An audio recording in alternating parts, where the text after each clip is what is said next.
ನಮಸ್ಕಾರ ಸ್ನೇಹಿತರೆ, ಗೃಹಲಕ್ಷ್ಮಿ ಯೋಜನೆಯ ಅಪ್ಡೇಟ್ಗೆ ನಿಮಗೆ ಸ್ವಾಗತ ಸುಸ್ವಾಗತ. ಸ್ನೇಹಿತರೆ, ಗೃಹಲಕ್ಷ್ಮಿ ಯೋಜನೆ ಅಂದರೆ 16ನೇ ಕಂತಿನ ಹಣ ಯಾವಾಗ ಬರುತ್ತೆ ಅಂತ ಹೇಳಿ ಸಾಕಷ್ಟು ಜನ ಕಮೆಂಟ್ಸ್ನ ಮಾಡ್ತಾನೆ ಇದ್ದೀರಾ. ಸೊ ಈ ವಿಡಿಯೋದಲ್ಲಿ ನಿಮಗೆ ಗೃಹಲಕ್ಷ್ಮಿ ಯೋಜನೆಯ 16ನೇ ಕಂತಿನ ಹಣ ಯಾವಾಗ ಬರುತ್ತೆ ಅನ್ನುವಂಥದ್ದನ್ನು ತಿಳಿಸ್ಕೊಡ್ತೀನಿ. ಎಲ್ಲರೂ ಕೂಡ ವಿಡಿಯೋ ಕೊನೆವರೆಗೂ ನೋಡಿ. ಅದಕ್ಕೂ ಮುಂಚೆ ನೀವಿನ್ನೂ ಏನಾದರೂ ನನ್ನ ಚಾನಲ್ನ ಸಬ್ಸ್ಕ್ರೈಬ್ ಮಾಡ್ಕೊಂಡಿಲ್ಲ ಅಂತಂದರೆ ಈಗಾಗಲೇ ಹೋಗಿ ಸಬ್ಸ್ಕ್ರೈಬ್ ಮಾಡ್ಕೊಳ್ಳಿ. ಹೀಗೆ ಇದೇ ಥರ ನಿಮಗೆ ಕಂಟಿನ್ಯೂಸ್ ಆಗಿ ಅಪ್ಡೇಟು ಸಿಗ್ತಾ ಇರುತ್ತೆ. ಓಕೆನಾ ಸ್ನೇಹಿತರೆ, ಬನ್ನಿ ಹಾಗಾದರೆ ಯಾರೆಲ್ಲ ಸಬ್ಸ್ಕ್ರೈಬ್ ಆಗಿದ್ದೀರಾ ಕೂಡ ಅವರಿಗೂ ಕೂಡ ನನ್ನ ಒಂದು ಹೃದಯಪೂರ್ವಕ ಧನ್ಯವಾದಗಳನ್ನು ತಿಳಿಸ್ತಾ, ಸ್ನೇಹಿತರೆ ಸಾಕಷ್ಟು ದಿನಗಳಿಂದ ವೆಯ್ಟ್ ಮಾಡ್ತಾನೆ ಇದ್ದೀರಾ 16ನೇ ಕಂತಿನ ಹಣ ಯಾವಾಗ ಬರುತ್ತೆ ಅಂತ. ಯಾಕಂದರೆ ನಿಮಗೆ ಈ ಡಿಸೆಂಬರ್ ತಿಂಗಳಲ್ಲಿ ಹಣ ಆದರೆ ಬರಬೇಕಿತ್ತು. ನಿಮಗಿನ್ನೂ 16ನೇ ಕಂತಿನ ಹಣ ಆದರೆ ನಿಮ್ಮ ಖಾತೆಗೆ ಜಮಾ ಆಗಿಲ್ಲ. ಈಗ ಸರ್ಕಾರದ ಕಡೆಯಿಂದ ಒಂದು ಅಪ್ಡೇಟ್ ಕೊಟ್ಟಿದ್ದಾರೆ. ನಿಮಗೆ ಯಾವ ದಿನಾಂಕಕ್ಕೆ ಅವರು 16ನೇ ಕಂತಿನ ಹಣ ಜಮಾ ಮಾಡ್ತಾರೆ ಅಂತ ತಿಳಿಸ್ಕೊಡ್ತೀನಿ ಸ್ನೇಹಿತರೆ. ಎಲ್ಲರೂ ವಿಡಿಯೋ ಕೊನೆವರೆಗೂ ನೋಡಿ ಸ್ನೇಹಿತರೆ. ರಾಜ್ಯ ಸರ್ಕಾರದ 5 ಗ್ಯಾರಂಟಿಗಳಲ್ಲಿ ಗೃಹಲಕ್ಷ್ಮಿ ಯೋಜನೆ ಕೂಡ ಒಂದಾಗಿದೆ. ಈ ಒಂದು ಯೋಜನೆ ಅಡಿ ಪ್ರತಿ ತಿಂಗಳು ಅಂದರೆ ಮನೆಯ ಯಜಮಾನನಿಗೆ 2,000 ಹಣವನ್ನು ನೀಡಲಾಗುತ್ತಿದೆ.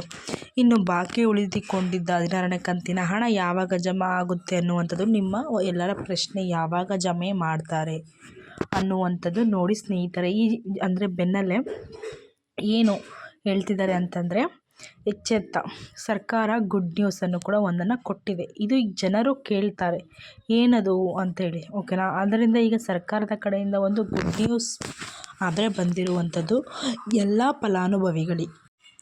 ಅಂದರೆ ಏನೆಲ್ಲ ಫಲಾನುಭವಿಗಳಿಗೆ ಏನಪ್ಪ ಗುಡ್ ನ್ಯೂಸ್ ಅಂದರೆ, ರಾಜ್ಯ ಸರ್ಕಾರದ ಒಂದು 5 ಗ್ಯಾರಂಟಿ ಯೋಜನೆಗಳಲ್ಲಿ ಒಂದಾದ ಗೃಹಲಕ್ಷ್ಮಿ ಯೋಜನೆ ಅಡಿ ಪ್ರತಿ ಮನೆ ಯಜಮಾನಿ ಖಾತೆಗೆ 2,000 ಪ್ರತಿ ತಿಂಗಳು ಬಂದು ಜಮಾ ಆಗುತ್ತಿತ್ತು.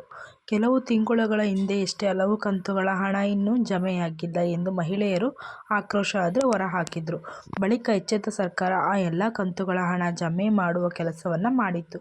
ಈಗ ಕೆಲವು ತಿಂಗಳ ಹಿಂದೆ ಎಲ್ಲ ನಿಮಗೆ ಒಂದು 14ನೇ ಕಂತಿನ ಹಣ ಪೆಂಡಿಂಗ್ ಇದೆ, 13ನೇ ಕಂತಿನ ಹಣ ಪೆಂಡಿಂಗ್ ಇದೆ, 15ನೇ ಕಂತಿನ ಕೂಡ ಪೆಂಡಿಂಗ್ ಇದೆ ನೀವು ಹೇಳಿದ್ರಿ. ಇವೆಲ್ಲ ಹಣವನ್ನು ನಿಮ್ಮ ಖಾತೆಗೆ ಜಮಾ ಮಾಡಿತ್ತು ಸರ್ಕಾರದವರು. ಆದರೆ ಜಮಾ ಮಾಡಿದ್ದಾರೆ ನೋಡಿ, ಎಲ್ಲ ದಾಖಲೆಗಳನ್ನು ಯಾರ್ದು ಸರಿ ಇದೆಯೋ ಅವರಿಗೆಲ್ಲರಿಗೂ ಕೂಡ ಹಣ ಆದರೆ ಜಮೆ ಆಗಿದೆ.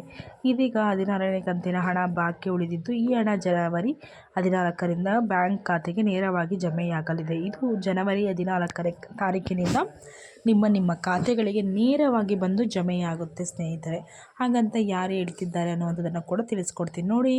ನಿಮಗೆ ಜನವರಿ 14ರಿಂದ ಬ್ಯಾಂಕ್ ಖಾತೆಗೆ ನೇರವಾಗಿ ನಿಮ್ಮ ಬ್ಯಾಂಕ್ ಖಾತೆಗೆ ಗ್ಯಾರಂಟಿ ಯೋಜನೆಗಳ ಅನುಷ್ಠಾನ ಪ್ರಾಧಿಕಾರದ ಜಿಲ್ಲಾ ಅಧ್ಯಕ್ಷರಾದ CS ಚಂದ್ರ ಭೂಪಾಲ್ ಅವರು ಕೂಡ ತಿಳಿಸಿಕೊಟ್ಟಿದ್ದಾರೆ. ಇಲ್ಲಿ ಸ್ನೇಹಿತರೆ, ಇಲ್ಲಿ CS ಚಂದ್ರ ಭೂಪಾಲ್ ಅವರೇ ಹೇಳಿಬಿಟ್ಟಿದ್ದಾರೆ. ಅವರು ಬಂದ್ಬಿಟ್ಟು ಗ್ಯಾರಂಟಿ ಯೋಜನೆಗಳ ಅನುಷ್ಠಾನ ಪ್ರಾಧಿಕಾರದ ಜಿಲ್ಲಾ ಅಧ್ಯಕ್ಷರು.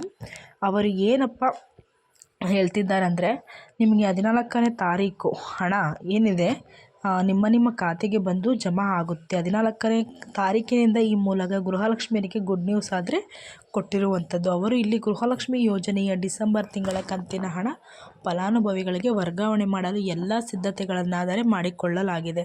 ಹಣವನ್ನು ಆರ್ಥಿಕ ಇಲಾಖೆಗೆ ಈಗಾಗಲೇ ವರ್ಗಾವಣೆ ಕೂಡ ಮಾಡಲಾಗಿದೆ. ಜನವರಿ 14ರಂದು ಹಣ ಜಮಾ ಮಾಡಲು ಆರಂಭ ಮಾಡಲಾಗುತ್ತದೆ ಎಂದು ಇಲ್ಲಿ ಮಹಿಳಾ ಮತ್ತು ಮಕ್ಕಳ ಅಭಿವೃದ್ಧಿ ಕಲ್ಯಾಣ ಸಚಿವರಾದ ಲಕ್ಷ್ಮೀ ಹೆಬ್ಬಾಳ್ಕರ್ ಕೂಡ ಹೇಳಿರುವಂಥದ್ದು ಸ್ನೇಹಿತರೆ. ಗೃಹಲಕ್ಷ್ಮಿ ಯೋಜನೆಯ ಹಣ ನಿಮ್ಮ ಖಾತೆಗಳಿಗೆ ಕರೆಕ್ಟಾಗಿ ಬರಬೇಕು ಅಂದರೆ ನಿಮ್ಮ ಒಂದು ಬ್ಯಾಂಕ್ ಖಾತೆಗೆ ಆಧಾರ್ ಕಾರ್ಡ್ ಲಿಂಕ್ ಆಗಿರಬೇಕಾಗಿರ್ತದೆ. ನೋಡಿಕೊಳ್ಳಿ, ಆಧಾರ್ ಕಾರ್ಡ್ ಲಿಂಕ್ ಆಗಿರ್ಬೋದು ನಿಮ್ಮ ಒಂದು ಖಾತೆಗಳಿಗೆ. ನೋಡಿ, ನಿಮ್ಮ ಗೃಹಲಕ್ಷ್ಮಿ 15ನೇ ಕಂತಿನ ಹಣದವರೆಗೂ ಕರೆಕ್ಟಾಗಿ ಬಂದಿದೆ ಅಂದರೆ ಈಗ ಕೂಡ ಯಾವುದೇ ಸಮಸ್ಯೆ ಆದರೆ ಆಗಲ್ಲ. ನಿಮಗೆ ಹಣ ಆದರೆ ಯಥಾಸ್ಥಿತಿಯಾಗಿ ಬಂದು ಜಮಾ ಆಗುತ್ತೆ ಸ್ನೇಹಿತರೆ. ಈಗ ಗೃಹಲಕ್ಷ್ಮಿ 1ನೇ ಕಂತಿನ ಹಣದಿಂದ ಹಿಡಿದು 15ನೇ ಕಂತಿನ ಹಣದವರೆಗೂ ನಿಮಗೆ ಹಣ ಬಂದು ಕರೆಕ್ಟಾಗಿ ಜಮಾ ಆಗಿದೆಯಾ, ಜಮಾ ಆಗಿಲ್ವಾ ಅನ್ನುವಂಥದ್ದು ಪ್ರತಿಯೊಬ್ಬರು ಕೂಡ ವಿಡಿಯೋಗೆ ಲೈಕ್ ಮಾಡಿಬಿಟ್ಟು ಒಂದು ಕಮೆಂಟ್ ಮುಖಾಂತರ ತಿಳಿಸಿ ಅಂತ ಹೇಳ್ತಾ, ನೆಕ್ಸ್ಟ್ ವಿಡಿಯೋದಲ್ಲಿ ನಿಮಗೆ ಏನು ಅಂತ ಹೇಳ್ಬಿಟ್ಟು ತಿಳಿಸ್ಕೊಡ್ತೀನಿ. ಹಾಗೆ ನನ್ನ ವಿಡಿಯೋನ ಫಾಲೋ ಮಾಡ್ತಾ ಇರಿ ಅಂತ ಹೇಳ್ತಾ, ಥ್ಯಾಂಕ್ ಯು ಸೋ ಮಚ್. ಹೀಗೆ ಸಪೋರ್ಟ್ ಮಾಡ್ತಾ ಇರಿ.